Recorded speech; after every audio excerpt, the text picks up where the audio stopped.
হরে কৃষ্ণ। সেই প্রভুর স্মরণ নিয়ে প্রভুর কথাই কিছু বলার চেষ্টা করছি। কত কত জন্ম, অনন্ত অনন্ত জন্ম, অনন্ত অনন্ত শরীর প্রাপ্ত করবার পর যখন তুমি এই মানুষ শরীরে এসেছো, জ্ঞান বুদ্ধি পাচ্ছ, হয়েছে তোমার অনেক, তো তখন ভাবো যে ভগবানকে বলো, এবার আমি তোমার স্মরণে এসেছি, অনেক শরীরে ঘুরতে ঘুরতে আমি ক্লান্ত, তাই তাকে বলো, হে আনন্দদাতা, তুমি আমার মাতা পিতা, আমার পাপী হৃদয়ে তুমিই তো শুদ্ধতার দিকে নিয়ে যেতে পারো, নাহলে এই পাপের হৃদয়কে তুমি শুদ্ধ করতে পারবে না। যদি ধ্যান করবার প্রেরণা দাও, তো প্রীতিপূর্ণভাবে যাতে তোমার রস পান করতে পারি, ভগবানের কাছে সেই প্রার্থনা করো। কারণ মৃত্যুর পরও তো দেখো, মৃত্যু হয়ে গেলে সবাই ছেড়ে যায়, তোমার তো কিছু থাকে না, কিন্তু ভগবান তোমার সঙ্গে আছে। কিরম মিত্র দেখো, যে নিত্য মিত্র। তাই ভগবানকে বলো, আমার তো কেউ নেই, শরীরও আমার নয়, তাই তুমি একমাত্র আমার নিজের, তুমি সেই ওঙ্কার, তুমি সেই দীনবন্ধু, হে গুরুর ও গুরুদেব, হে ইষ্টদেব, হে আনন্দদাতা, তুমি আনন্দ দাও, মাধুর্য দাও, ভগবানের কাছে প্রার্থনা করো। তাই যে ব্রহ্মলোকে যেতে চায়, এরকম ব্রহ্মজ্ঞানী সংস্কার যুক্ত, ধর্মজ্ঞান সংস্কার যুক্ত এরম উঁচু লোক সঙ্গ করো, যাতে তুমি ব্রহ্মলোকে যেতে পারো। আর এখানেই তুমি সেই ব্রহ্মজ্ঞান প্রাপ্ত করে লোকান্তরের ঊর্ধ্বগামী গতিতে তুমি সেখানে পৌঁছে যেতে পারো এবং তোমার ইষ্টদেবের কাছে তুমি যেতে পারো। তাই সেই চেষ্টা করো, না হলে হবে না। কারণ দুর্লভ হলো সত্য দর্শন। বাস্তবিক সত্যের জ্ঞান হয়ে যাক, এই পরিকল্পনা নিয়ে এসো। আর একমাত্র এই গুরুসঙ্গ সৎসঙ্গতেই তোমার সত্যের জ্ঞান হবে। কারণ শুধু জানলেই তো হবে না, শুনছো তো তুমি অনেক, কিন্তু শুনছো তুমি এখানে ওখানে সেখানে কত শুনছো, কিন্তু ভেতরে তো নিচ্ছ না, অর্থাৎ একে ভেবে দেখছো না। মনন, চিন্তন, সেবন এইগুলো নেই।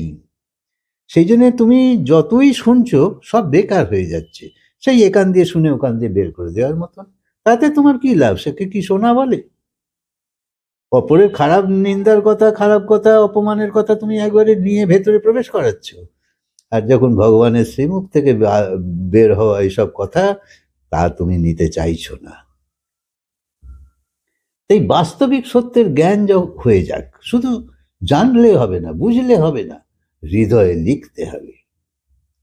হৃদয়ে না লিখলে হবে না, অভ্যাসে লিখতে হবে, স্বভাবে আচরিত করতে হবে।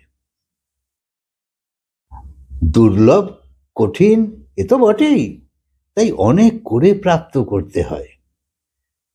কারণ এই তত্ত্বদর্শন সামান্য কিছু ব্যাপার তো নয়, এদিকে লোকের কোনো চেতনাই নেই। তাই যার শরীর সাংসারিক বিষয়ের বাইরে এসে গেছে, অর্থাৎ বোধ এসে গেছে, আচরণে এসে গেছে, এই রকম কোনো ব্যক্তি যখন সেই বিষয়গুলোর ব্যাপারে ভেবে দেখে, যেগুলো সেই যৌবনে নিজের কাছে দেখেছে, তখন সেই সবের নিরর্থকতা তার সামনে আসে। ওই বাচ্চা বয়স কেটে গেলে যখন একটু বড় অবস্থা আসে, তখন যেমন বাচ্চা বয়সের নানা নির্বুদ্ধিতা, নানা অকারণ বায়না করা, এগুলো যখন তুমি বুঝতে পারো যে এগুলো সব ফালতু জিনিস, কিন্তু সবাই করে, সেই রকম। তাই যখন তুমি তোমার সেই অবস্থাটা স্পষ্ট বুঝতে পারবে, তখন তোমার আক্কেল হবে, কারণ তুমি এই বিষয়ের বাইরে এসে যাচ্ছ। তাই যৌবনে যা দেখেছো তোমার চোখের সামনে, সবই তোমার কাছে এখন খারাপ লাগবে, যে এই নিয়ে আমি সারা জীবন কিভাবে নষ্ট করে ফেলেছি। ছোটবেলার খেলনার কথা ভেবে যেমন তুমি হাসছো, কোনো কোনো খেলনার জন্য কত কিছু করেছো। তাই ছোটবেলায় যখন তোমার শৈশবকালে বাসনার গন্ধ ছিল না, স্ত্রী পুরুষের কোনো বিচার ছিল না, তখন তুমি একরকম ছিলে। তাই শিশু জানেই না তার বোধ শক্তির বাইরে যেসব, অর্থাৎ ব্যক্তি বিষয়ের বাইরে এলে তবেই তাকে ভালোভাবে দেখতে পায়, তবেই তাকে বুঝতে পারে, বাস্তবিকতাকে জানতে পারে। আর সেটাই হলো তত্ত্ব দর্শন। ঠিকটাকে ঠিক বুঝে ফেলো, ঠিকটাকে ঠিক। যেমন আগুন গরমই হয়, জল শীতলই হয়।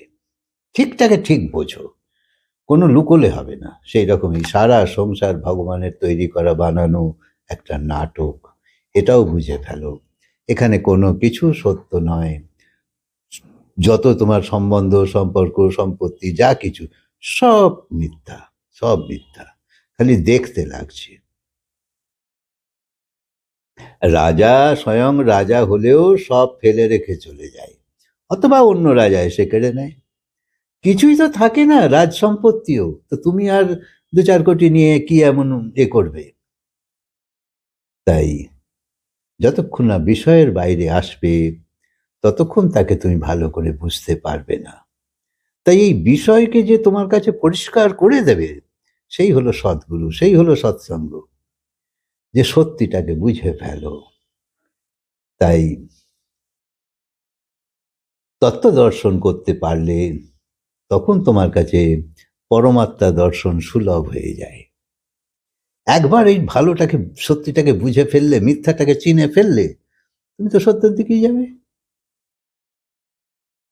তখন তো তুমি লজেন্সটা না খেয়ে কাগজটা খাবে না, কলাটা না খেয়ে কলার খোলাটা খাবে না, তখন ঠিকই বুঝবে। কিন্তু গরুকে দিলে সব খেয়ে নেয়। তাই তত্ত্বদর্শী হয়ে যাও। বাচ্চার যেমন হাব ভাব দেখে তুমি বুঝতে পারছো, সেরকম ভগবানও তোমার ভেতরের হাব ভাব দেখে তো বুঝতে পারছে। তাই তুমিও যেরকম ভগবানের দৃষ্টিতে যেমন ঠিক ঠিকটা ভগবান বোঝে, সেই রকম তুমিও বুঝে যাও। কারণ ভগবান শ্রীকৃষ্ণকে তো যোগেশ্বরের সারা বলেছে। অর্থাৎ কিনা যে যোগীর ঈশ্বর সে হলো যোগেশ্বর, আর যে যোগেশ্বরেরও ঈশ্বর সে হলো যোগেশ্বরের সারা। ভগবানের রাসলীলায় যখন গোপীরা ভগবানের সঙ্গে নাচছে, তখন সবাই বিভোর হয়ে যায়, যে কিছু অন্য স্থিতি তৈরি হয়ে যাচ্ছে। যতক্ষণ ভগবান সামনে ছিল না, ততক্ষণ গোপীরা ভগবানের ছবির সঙ্গে কথা বলেই মনকে ভুলিয়ে নিত। কিন্তু যখন স্বয়ং ভগবান প্রকট হয়েছে, তখন আর ছবির দরকার কি? যখন একবার সত্যটা তোমার কাছে স্পষ্ট হয়ে যাবে, তখন আর মিথ্যার প্রয়োজনটা কি বলো? তাই গোপীরা সংসারেই ছিল, কিন্তু তখন আর সংসারে ফিরে যেতে তারা রাজি নয়। তাই ভগবান গোপীদের নিষ্ঠা দেখে মুগ্ধ হয়েছিল। এবং রাস আরম্ভ হবার সময় শ্রী সুখদেবজি বলছে গোপেশ্বরেশ্বরা।